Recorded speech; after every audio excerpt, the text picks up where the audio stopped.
Bonjour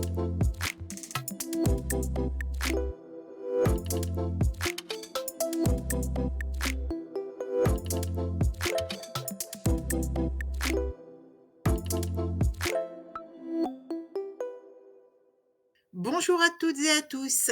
Du fait des évolutions du monde professionnel, de la réglementation aux attentes des actifs et du monde en règle générale d'ailleurs, nous avons choisi d'explorer ensemble les moyens de repenser le monde du travail. Je m'appelle Corinne Estelle Diemin, je suis entrepreneur et fondatrice de Plume Peace.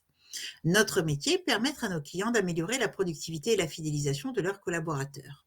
Tous les jours, nous accompagnons des dirigeants, des directeurs et des RH dans leurs enjeux en termes de ressources humaines, de RSE ou encore de communication interne et de marque employeur. Avec notre live Bebuzz, nous vous proposons de rencontrer des hommes et des femmes de métier qui vont partager avec nous leur vision et leur retour d'expérience sur des sujets clés. Aujourd'hui, je reçois Stéphane Damota. Stéphane, tu es cofondateur d'Enzo RSE, la première plateforme des experts comptables engagés. Tu es également cofondateur du podcast Closing. Qui mieux que toi pour nous parler de la plateforme Enzo RSE? Bonjour Corinne, merci beaucoup pour cette invitation. Je suis ravi d'être parmi vous. Et effectivement, ENSO RSE. Alors, ENSO, ça veut dire Cercle d'éveil en Arzen. Et nous, notre ambition, c'est d'éveiller la responsabilité sociétale des TPE et des PME. Et on a fait un choix assez judicieux, on pense, c'est de passer par l'expert comptable, le tiers de confiance de ces TPE, PME, pour les aider à aller sur ce chemin de l'éveil autour de la RSE. C'est beau, hein? C'est magnifique. Et en plus de ça, tu m'as fait remarquer que du coup, j'avais mal prononcé. Moi, je l'ai prononcé comme le prénom Enzo, mais c'est Oui. Enso. C'est pour ça qu'il y a un petit zouizoui au-dessus du haut. C'est pas Enzo Mio Palmo comme dans Le Grand Bleu. C'est poétique, en tout cas, c'est super. Eh bien, notre sujet, quand même un petit peu moins poétique, le bon timing pour mettre en place une démarche RSE. Alors, a priori, il semble plus simple de penser qu'initier une démarche RSE dès les fondements d'une entreprise est la meilleure option.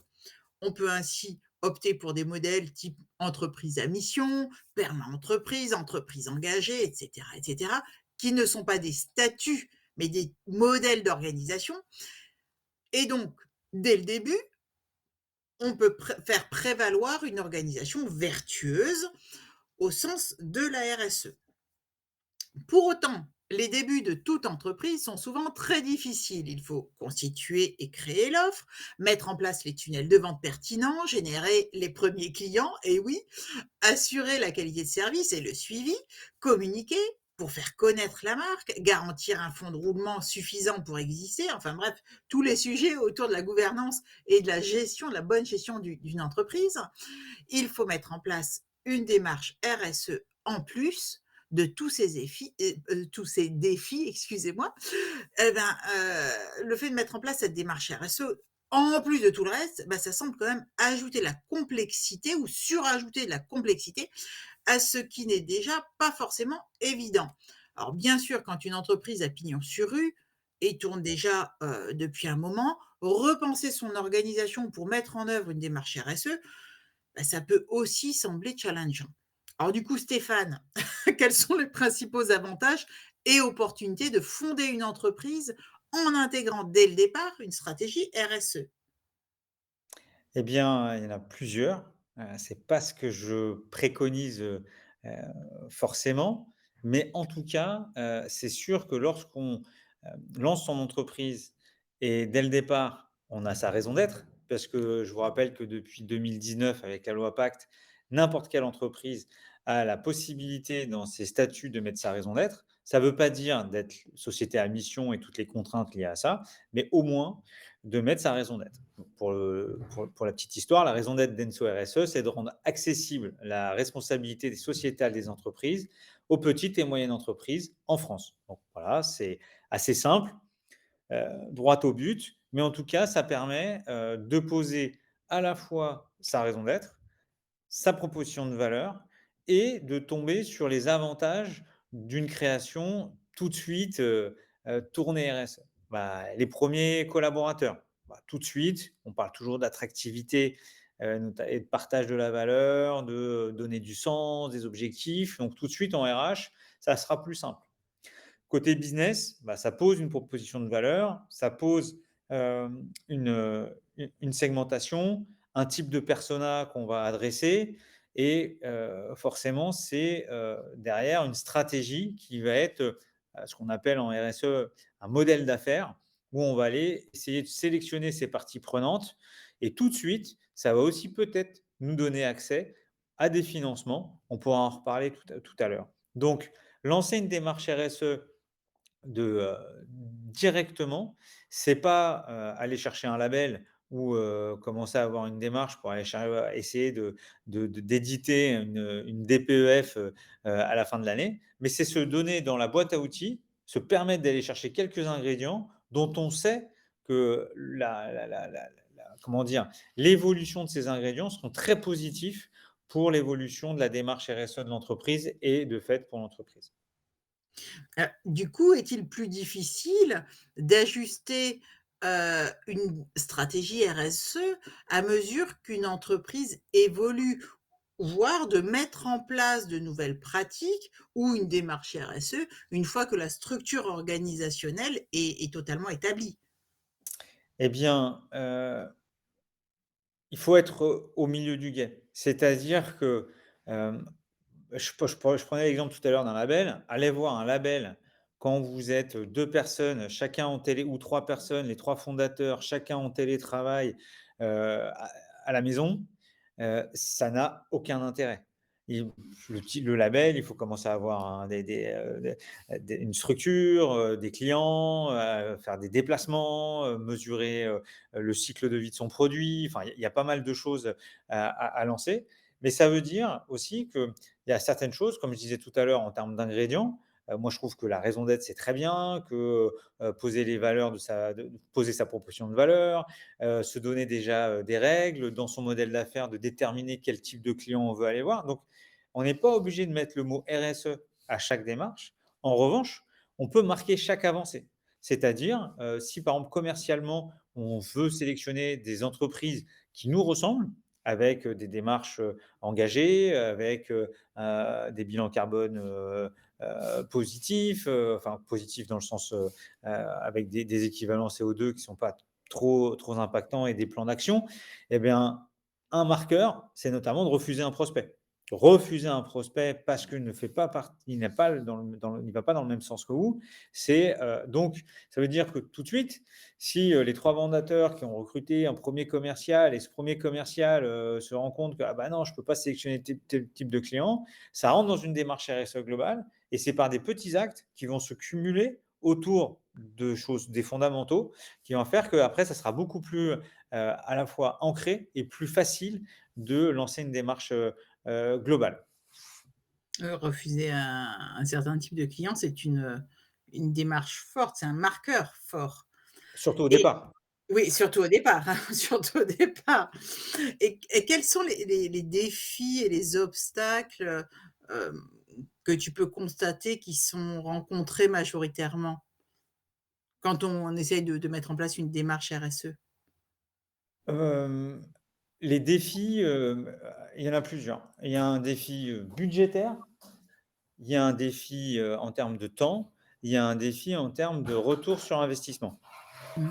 Ces différents défis, ils peuvent vraiment être un véritable frein pour l'entrepreneur ou l'entrepreneuse. Donc il faut accepter de dépenser, accepter de passer du temps et accepter de se dire: «Bah, mon retour sur investissement, il n'est pas immédiat».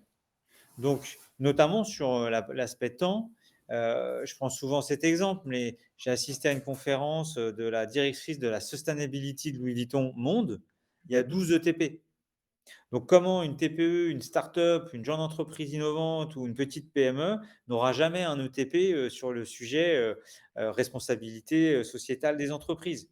Donc ça veut dire que l'entrepreneur, dans ses défis, il doit faire avec ses moyens, peut-être en dépenser un peu plus que prévu. Il doit faire en fonction de ses équipes, avoir une vraie gestion de projet, parce que dans tous les cas, ça sera une surcouche sur toutes les équipes et trouver des ROI qui sont tout de même assez simples on pourra en reparler tout à l'heure, mais en fonction du vertical, aujourd'hui, une société, dans le BTP, par exemple, c'est répondre à des appels d'offres publics, sur, des, rénovations de façades d'écoles publiques, répondre ou des, gestions de parcs informatiques d'hôpitaux ou, donc pour le BTP, beaucoup d'appels d'offres publics, mais aussi des appels d'offres, classiques. Bah, on voit tout de suite que générer des données extra-financières à travers une démarche RSE, ça va être très, très bénéficiaire pour ce vertical métier.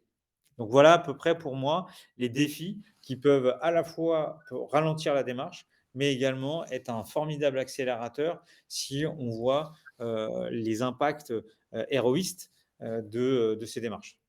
Mmh. Et comment la RSE peut-elle contribuer finalement à façonner la culture et les valeurs fondamentales d'une entreprise? Quand elle se, crée, mais plus tard aussi quand la démarche RSE est mise en place alors que la structure existe déjà, que son ADN a déjà été créé.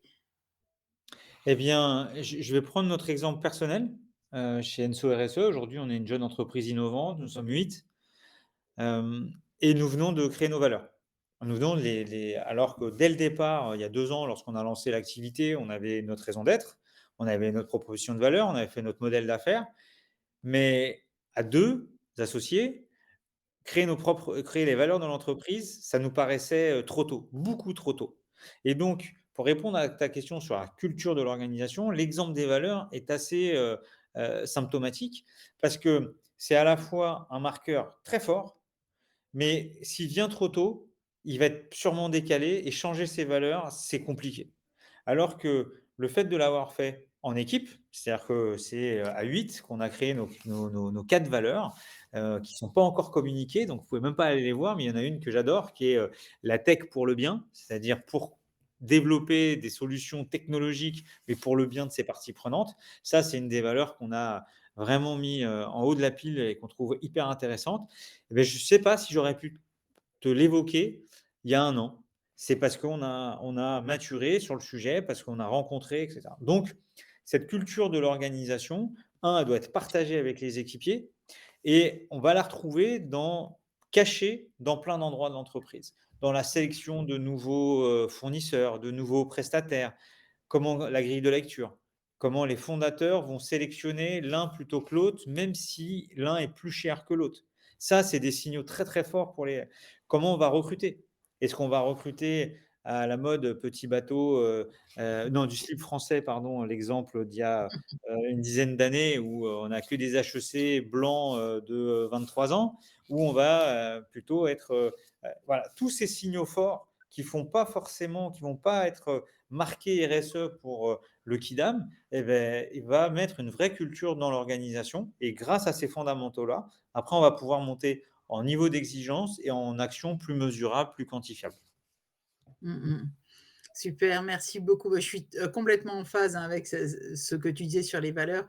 Les valeurs, c'est une équipe et c'est en équipe que les valeurs doivent être déterminées. Ça vient pas des fondateurs ou du dirigeant, c'est vraiment en équipe et tout le monde doit les porter en lui et les traduire finalement au quotidien. Concernant Et j'espère que les prochains collaborateurs alors là, les 8 on est forcément tous, à fond dessus et oui. j'espère que dans la prochaine étape, c'est-à-dire que l'arrivée des autres équipes, on arrivera à faire cette transmission, c'est Mmh. qu'ils puissent traduire opérationnellement ce qu'ils ressentent et on va vraiment s'y atteler pour que ça puisse être transmissible. Ah oui, et puis de toute façon, souvent ça démarre, cette transmission démarre dès l'étape du recrutement, en fait. On a envie de faire venir des gens, qui embarquent nativement les mêmes valeurs. Donc, vous allez certainement ressentir ce besoin dès l'étape de recrutement. Et du coup, par rapport si on élargit les employés un peu plus loin, donc aux parties prenantes, hem comment la création d'une forte orientation RSE peut influencer l'engagement des parties prenantes, Alors au-delà moi, des je suis collaborateurs? alors moi, je suis, sur ce point-là, forcément déformé par Enso RSE. Puisque chez Enso RSE, lorsqu'on lance une démarche RSE dans une PME ou dans une TPE, la première étape, c'est de faire un diagnostic des parties prenantes selon l'ISO 26000 de perception positive, selon les 3 critères ESG. En anonyme, ce qui permet d'avoir une consolidation de données, de la perception de chacun et des dirigeants, des collaborateurs, des fournisseurs, des clients sur la perception de l'entreprise en tant que quasi être vivant. Et c'est grâce à ça qu'on va pouvoir à la fois, bah, récolter du feedback, découvrir des choses et fort de tout ça, pouvoir accélérer sur la communication. C'est-à-dire se dire: «Bah, voilà, nos fournisseurs ont l'impression que, notamment sur l'aspect, carbone, qu'on ne fasse pas attention sur des process, des sélections de prestataires et cetera, alors que c'est faux.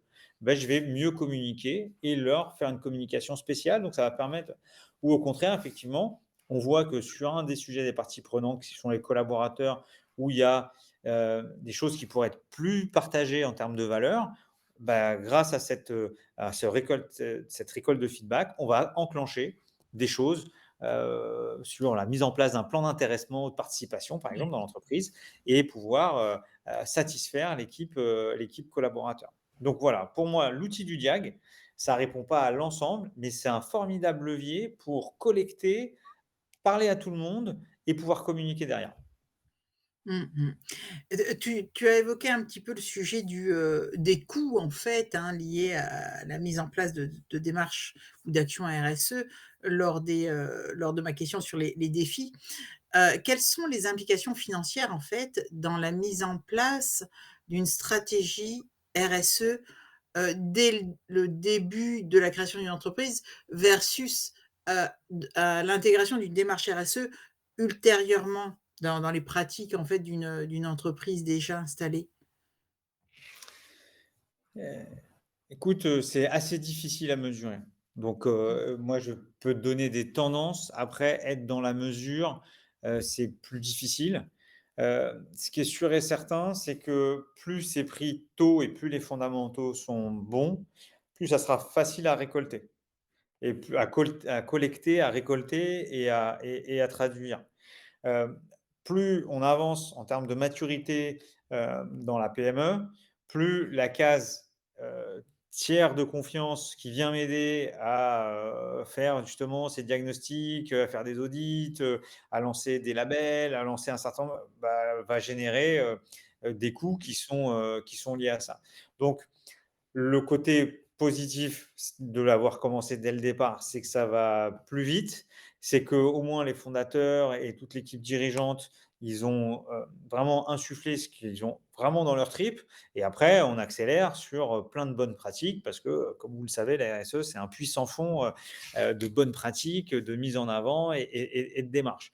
Donc la réponse est difficile. Je le vois dans ma réponse parce que je mets un peu plus de temps que d'habitude à répondre.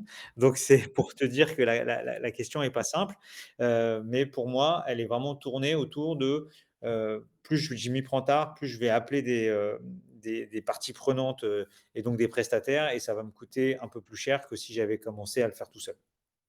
D'accord et enfin, tu l'as évoqué, un petit peu précédemment sur la communication. Tu viens d'effleurer le sujet aussi. Quels sont les moyens les plus efficaces d'après toi, tout au moins, pour sensibiliser et éduquer les fondateurs, mais aussi les employés, mais aussi les clients sur l'importance justement de la RSE, à tous les stades finalement du développement d'une entreprise?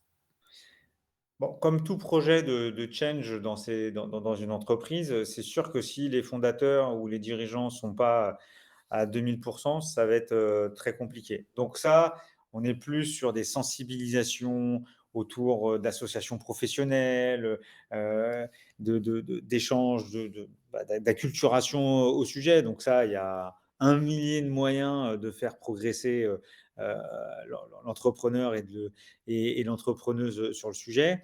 On va dire que je vais plutôt faire un focus sur une fois que les entrepreneurs, sont déjà, RSE addict, comment on va faire pour basculer au niveau des équipes?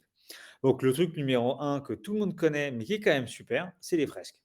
Les fresques, c'est facile, c'est collaboratif, ça permet, aux collaborateurs lorsqu'ils rentrent à la maison d'avoir un niveau de conversation, même avec sa famille, ses enfants, ses amis, parce que la fresque du climat notamment est très liée à la personne et pas forcément à l'entreprise. Donc ça, c'est un sujet et en plus qui est, tellement bien organisé en termes de team building, donc ça, et si j'avais un tout petit conseil, c'est sûr que c'est mieux de le faire en physique qu'avec son grand, bandeau blanc, pour faire des choses que, même si le matériel est intéressant en distanciel, c'est moins sympa.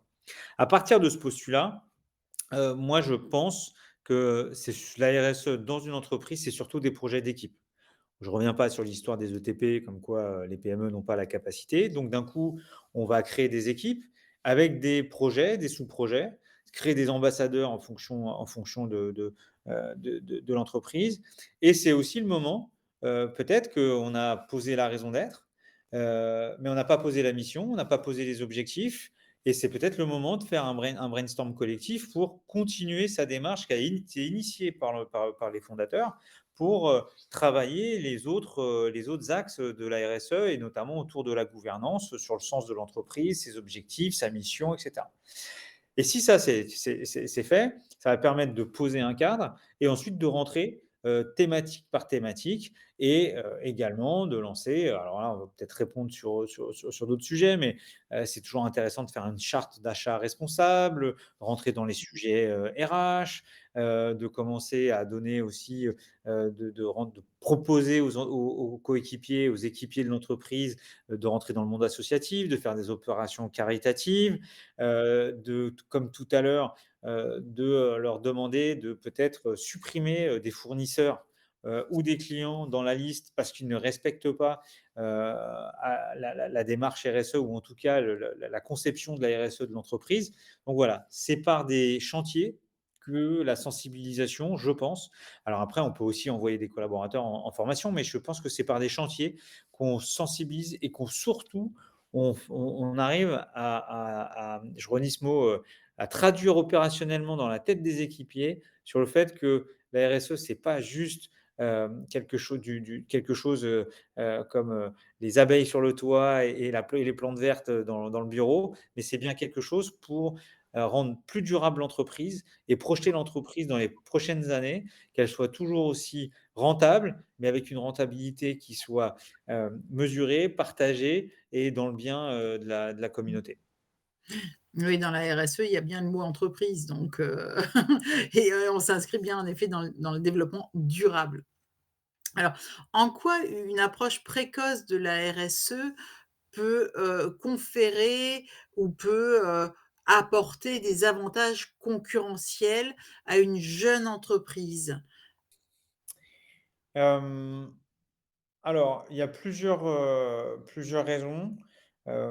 D'une part, et je crois que je l'ai dit au début, de l'échange, il y a un sujet d'attractivité. C'est-à-dire qu'une entreprise, moi je prends l'exemple, hein, encore une fois, lorsqu'on a lancé nos premiers recrutements, Enso RSE, on mettait notre raison d'être, notre mission, nos objectifs, bah, tout de suite ça parle à des générations, et quand je dis des générations, je j'ai pas dit quelle génération, mais ça parle à des générations de nouveaux collaborateurs qui veulent avoir une entreprise avec du sens, qui veulent avoir une entreprise avec des ambitions, durables, et donc ça, c'est un vrai avantage compétitif, peu importe la maturité de l'entreprise. L'autre avantage, une fois qu'on a attiré les clients, c'est les collaborateurs, lapsus, c'est aussi d'attirer les clients. C'est-à-dire qu'aujourd'hui, à 2 propals, comparables, à 2 offres de services comparables, de plus en plus, on va avoir des acheteurs qui sont engagés eux-mêmes et qui vont faire le choix de votre entreprise, jeune ou moins jeune, parce qu'elle correspond, à leurs valeurs, et aussi parce que par la chaîne de valeur ou le ruissellement, lorsqu'on est entreprise, qui répondent à un certain nombre de normes, il faut choisir des sous-traitants, des fournisseurs, des clients qui répondent également. Et puis il y a un autre sujet, hein, l'avantage, c'est que, alors je ne suis pas un spécialiste de l'ADN, mais je crois que l'ADN, ça ne se transmet pas et on ne peut pas l'acquérir au cours de sa vie. L'ADN, c'est tout de suite. Donc, et c'est immédiat. Et pour avoir un ADN RSE, ben, il faut démarrer tout de suite parce qu'on sait très bien que c'est très difficile à rattraper après. Donc pour moi, je pense qu'avoir l'ADN RSE, directement dès la création est un avantage compétitif. Mmh. Sans aucun doute, c'est ce que je pense aussi. Alors pour finir, je vais te demander en fait de nous donner quelques conseils. Comment une entreprise, peut faire évoluer sa stratégie RSE au fil du temps, que ce soit dès sa création ou un petit peu plus tard, pour s'adapter aux nouvelles réalités de la RSE, aux nouveaux défis, par exemple du changement climatique? Quels sont les conseils que tu donnerais à des, entrepreneurs, à des dirigeants, à tes pairs finalement? Hem, Moi, je trouve qu'il y a un outil qui est assez, symptomatique et qui est un bon détonateur, heu, c'est la matrice de double matérialité. Alors on n'est pas là pour, mais grosso modo, c'est de poser son modèle d'affaires en fonction de ses différentes parties prenantes. Qu'est-ce que ça veut dire? Ça veut dire qu'on va faire un diagramme, avec plusieurs entrées et on va se dire: «Où est-ce que l'entreprise doit aller?» Par quels, moyens, et quelle, stratégie elle doit passer, avec quel respect, et quelle sélection de ses parties prenantes, de ses fournisseurs et cetera. Et ça permet de voir que, en faisant ce travail qui est très tactique, voire stratégique, hein, mais on peut le faire pour n'importe quelle entreprise. Moi, si je vous prends, une entreprise, de lavage, de voitures. Si cette personne fait pas, cet entrepreneur fait pas son modèle d'affaires, bah, il va pas peut-être se rendre compte, mais je pense qu'ils le savent déjà, qu'à chaque, sécheresse, bah, l'outil de production, il est fermé. Donc s'il lance pas très rapidement la modification, de son outil de production pour qu'il ait un système d'eau récupérable, en circuit fermé avec des produits qui sont pas nocifs pour la et beh, ça, aujourd'hui, lorsqu'on fait sa matrice de double matérialité, pardon, lorsqu'on lance son modèle d'affaires, c'est des questions qui surgissent, auxquelles il faut répondre. Et dans ces réponses, eh bien, il y a des réponses de techniciens, il y a des réponses, d'administratifs et là, d'un coup, on intègre les équipes. On intègre les équipes et on se dit: «Bah, voilà, pour que l'entreprise continue à évoluer, continue à être durable, il va falloir faire des chantiers» et ces chantiers sont liés à la RSE et donc mais également, j'ai pris un exemple comme ça, mais ça peut être un exemple où, le recrutement est tellement difficile que faire tout un plan RH, basé sur, l'attractivité, de garder motivées les équipes. Voilà, donc partir du modèle d'affaires, avoir beaucoup de restitution, beaucoup de communication interne, démontrer que chaque chose qui sont faites, c'est pas juste pour se faire plaisir ou entre guillemets, je voulais pas dire ce mot, qui m'énerve, qui est le greenwashing, pas pour ça, mais bien parce que à chaque acte correspond une tactique qui va apporter, des solutions à l'entreprise. Ensuite, il y a aussi un sujet, les labels et notamment les labels verticaux, sont, un excellent outil de communication et de transformation qui fait intervenir beaucoup de collaborateurs dans l'entreprise et qui permet d'avoir sur un temps long, parce qu'un label, ça s'acquiert en 6, 8, 12 mois, ça se continue, on essaie de travailler, on se donne des challenges, etc., etc. Et je trouve ça aussi très positif. Mmh. Merci beaucoup, en tout cas pour toutes ces informations Stéphane. Moi, je suis très, très fière quand même parce qu'on a réussi à te faire dire le mot interdit, greenwashing. Mais, non, mais blague à part, merci pour toutes ces informations. Donc, chers auditeurs, pratiquez donc les matrices de double matérialité. C'est aussi un chantier d'ailleurs d'équipe, hein. Notre live se termine. Merci à tous d'avoir partagé ce moment, avec Stéphane et avec moi, donc sur le bon timing pour mettre en place une démarche RSE. À nouveau, merci à toi, Stéphane, pour bah, toutes ces informations, puis tes conseils. Ne manquez pas notre prochain rendez-vous Bebuzz, donc tous les mardis à 10h30 sur LinkedIn. Si vous ne pouvez pas y assister en live, retrouvez nos Bebuzz sur notre chaîne YouTube. En attendant, restez connectés, retrouvez nos articles sur notre blog Plume and Biz et également les replays. Et puis, évidemment, prenez soin de vous et également rentrer dans des démarches RSE. À bientôt.